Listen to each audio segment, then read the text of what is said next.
Halo semuanya, saya Hakim dengan NIM 22016640. Di sini saya akan menjelaskan tentang Budi Utomo. Nah, kenapa saya bikin video yang ketiga kalinya? Ya karena saya remedi kawan-kawan. Cuman saya pikir cara mengajar saya di awal sudah bagus dan itu karena faktor absen saya di STAR yang banyak. Cuman nggak apa-apa, begitulah sistem, pasti ada salahnya. Ya, silahkan ditonton dan dinikmati. Nah, baru tuh. Masuk lagi. Oke anak-anak. Assalamualaikum warahmatullahi wabarakatuh.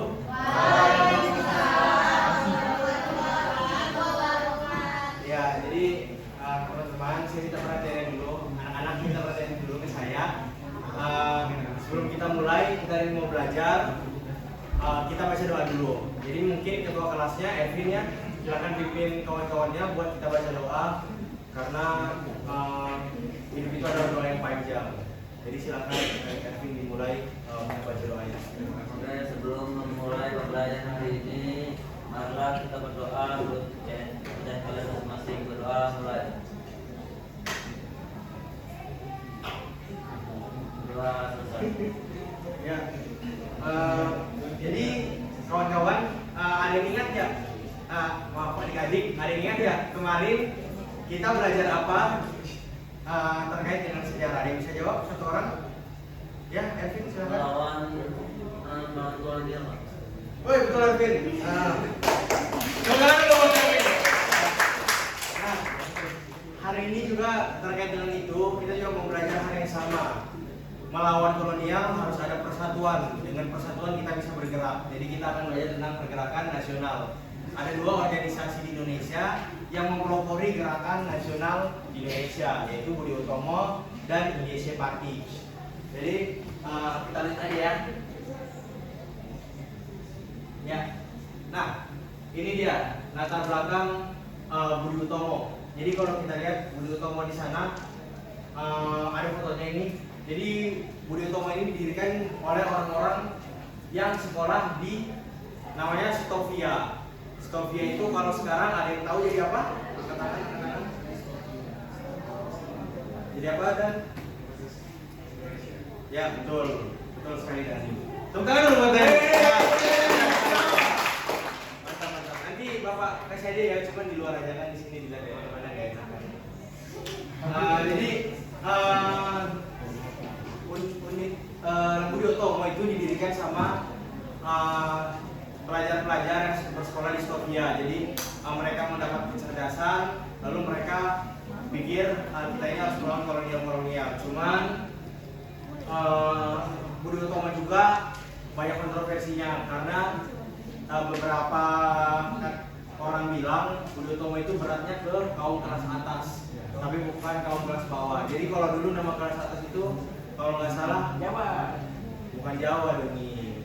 Gak boleh begitu ya dunia, lain kali tolong jangan begitu karena di kelas ini tidak ada rasisme. Jadi Budi Utomo itu namanya priai kalau yang orang-orang kaya itu. Jadi Budi Utomo itu banyak orang yang mengira dekat-dekat dengan golongan atas. Nah kita lanjut lagi.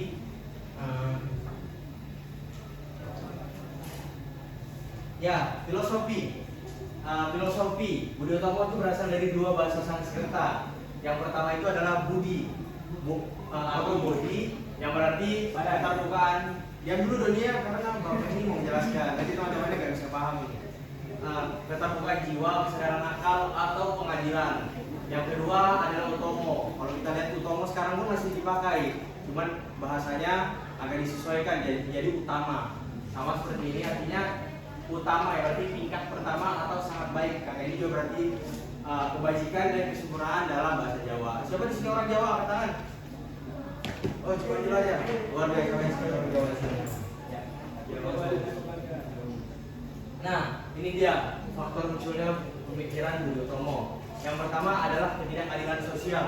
Ketimpangan sosial yang terjadi di antara pribumi dan Belanda membuat kaum terpelajar pribumi terdorong untuk mencari solusi untuk memperbaiki kondisi bangsa. Lalu munculnya nasionalisme.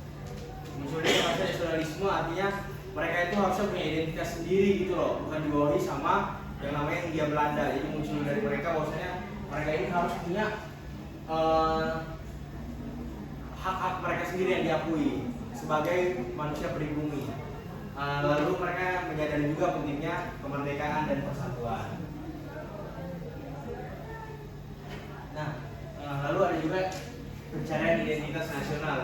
Jadi seperti saya bilang tadi, orang-orang terpelajar pribumi ini mereka ingin mencari identitas kita yang bebas dari pengaruh orang-orang luar. Karena kan selama 300 tahun Indonesia itu kita selalu di bawah pengaruh bangsa luar, misalnya kayak Hindia Belanda, Belanda maksudnya, lalu Inggris dan lain-lain. Jadi artinya bahkan bendera pun kita tidak punya waktu itu. Jadi mereka pikir kita ini harus punya identitas kita sendiri karena kita ada negara sendiri, ada pulau sendiri. Bahkan kulit kita berbeda dengan pemerintah yang di atas kita. Tapi kenapa kita ini tidak diakui gitu loh? Padahal kita yang bekerja dan kita yang membangun negara ini.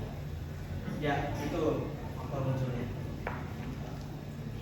Nah, tujuan Budi Utomo juga mungkin tadi sudah dijelaskan di awal, jadi Bapak persingkat saja, Bapak lanjutkan aja ya.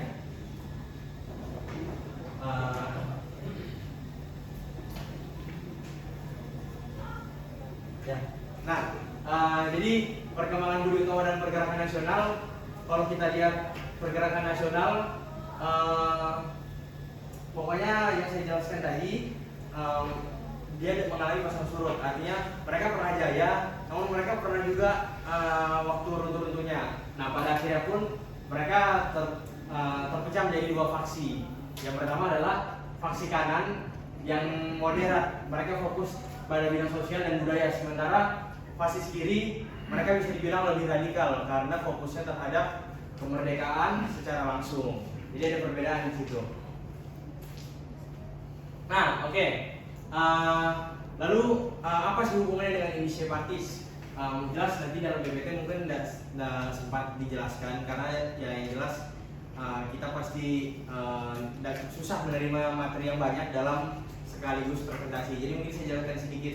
Jadi inisiatif itu mereka lahir setelah Budi Utomo, artinya organisasi pertama yang memperjuangkan kemerdekaan Indonesia adalah Budi Utomo. Namun setelahnya ada lagi inisiatif. Jadi inisiatif itu mereka lebih banyak dipercaya untuk memperjuangkan rakyat Indonesia karena mereka memperjuangkan rakyat kelas bawah, bukan rakyat kelas atas. Sebenarnya Budi Utomo juga begitu, cuman mereka banyak dekat dengan rakyat kelas atas. Nah, jadi teman-teman, setelah kita belajar Budi Utomo dan inisiatif, ada yang mau ditanyakan kah sebelum kita lanjut ke sesi selanjutnya? Ada yang mau bertanya? Ada hadiahnya nih. Ya, silakan Jul. Mungkin berkaitan dengan Budi Utomo. Sebelum Budi Utomo, sepengetahuan saya itu ada syarikat Islam. Itu bagaimana, Pak? Nah, kenapa saya nggak sebutkan syarikat Islam dalam memperjuangkan rakyat? Sebenarnya syarikat Islam itu secara tidak langsung dia. Jadi artinya syarikat Islam itu untuk perdagangan orang-orang Islam di Indonesia. Jadi mungkin dia dulu dia sebenarnya dulu itu cuma fokus ke dalam perdagangan, cuman setelah mereka melihat berbagai macam organisasi yang memperjuangkan kemerdekaan, akhirnya mereka pun membentuk akhirnya syarikat Islam pun menjadi organisasi yang memperjuangkan rakyat Islam. Nah, maksudnya masyarakat yang agamanya Islam, cenderungnya ke situ. Nah, syarikat Islam pun sampai sekarang masih ada Jul. Kalau Jul lihat di Samarinda dekat Pasar Pagi itu ada gedungnya tuh. Mereka baru melantik pengurus baru. Jadi saya pikir itu salah satu organisasi yang pergerakan yang sampai sekarang itu masih ada. Cuman saya rasa sekarang ini agak hilang fokusnya. Sama seperti Ormas kan katanya memperjuangkan masyarakat, cuman kan jadi humas tambang. Ya nggak tahu kalau saya kira Islam juga, cuman banyak organisasi yang rancu akhir-akhir ini. Nah, juga Ormas. pardon? Bapak juga Ormas kan? Saya kerja ke Ormas. Ya, mungkin sisi pertanyaannya ditutup. Jadi kita lanjutkan aja ke mainan supaya seru, supaya suasana hari ini cair. Setelah pergerakan itu pasti ada tokoh-tokoh ataupun ada peristiwa-peristiwa yang membersamainya atau menjadi fondasi kita sampai hari ini. Nah, jadi kita akan main game. seru lah gamenya pokoknya. Mungkin kayak 2 minggu lalu gamenya main kodok-kodokan. Ya. Jadi ya itu aja ya. Semoga nggak ngelag. Oke. Gimana ya supaya kita bagi 4 kelompok aja kali ya. Kelompok yang paling banyak jawab nanti saya kasih hadiah. Yang laki-lakinya ya. Loh. Maksudnya cewek juga bisa. Tidak kesetaraan ini Pak. Saya nggak ada uang,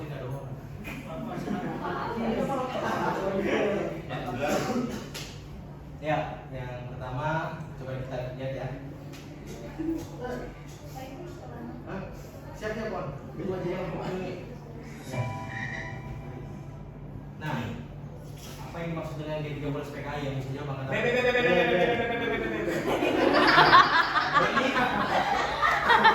Berarti apa nih jawabannya?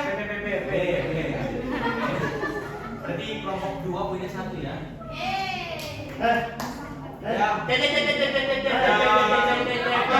Mungkin Wan bisa dijelaskan dengan sedikit penjelasan apa itu Wan? Dasar komandan singkat dari nasionalisme agama yang komunis yang dibentuk oleh Soekarno agar meningkatkan apa bahasanya meningkatkan Ya betul ya. Ya betul. Sebentar saya kasih ini dulu kan Wannya. Saya nggak ada Pak. Oh ya, ya. Ya, ini siapa? Ya, Mail, silakan nih. Apa ini? Ya. Ya, nol ya. Ainun. DNA apa ini? PDI. Ya, betul. Lalu siapa? Mail, silakan Mail. Musuh.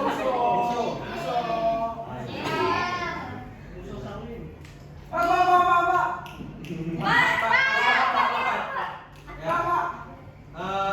Mail, apa Il? Apa? B. Ya. Berarti 2 poin ya. Nanti gimana? Pak. Doni. Ainun. B. B.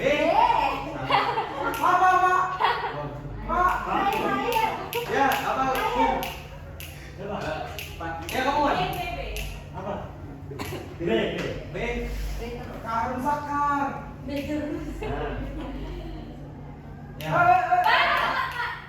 Mail. Yang mana Il? B. C. Oh iya, C. Iya. Ya, ini poin terakhir ya.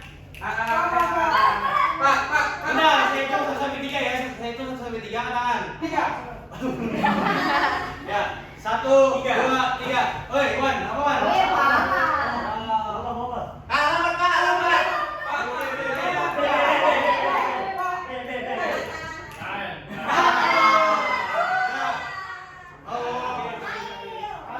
Jadi poin tertinggi yang menjawab adalah kelompok 1. Nanti adanya menyusul ya. Ya. Jadi mungkin itu aja anak-anak sekalian terkait dengan gerakan saya hari ini. Mohon maaf jika ada salah kata. Seperti kata Soekarno, bermimpilah setinggi langit karena jika kau bermimpi langit karena kau akan jatuh di antara bintang-bintang. Ya. Jadi mungkin saya tutup dengan membaca Bismillah, Bismillahirrahmanirrahim. Silakan Ketua Kelas. Ya, Alhamdulillah dengan mengucapkan Alhamdulillah. Terima kasih Muhtadina doa syafaat telah memberikan saya masukan kritik. Karena saya bukan fasis, jadi saya terima kritiknya dan saya tidak akan baperan. Jadi silakan Ersin Rahmadendi membacakan doa untuk menutup presentasi kita hari ini. Silakan. Dan sebelum mengakhiri pembelajaran hari ini, marilah kita berdoa menurut kepercayaan kalian masing-masing. Berdoa dan mulai. Amin. Ya, amin.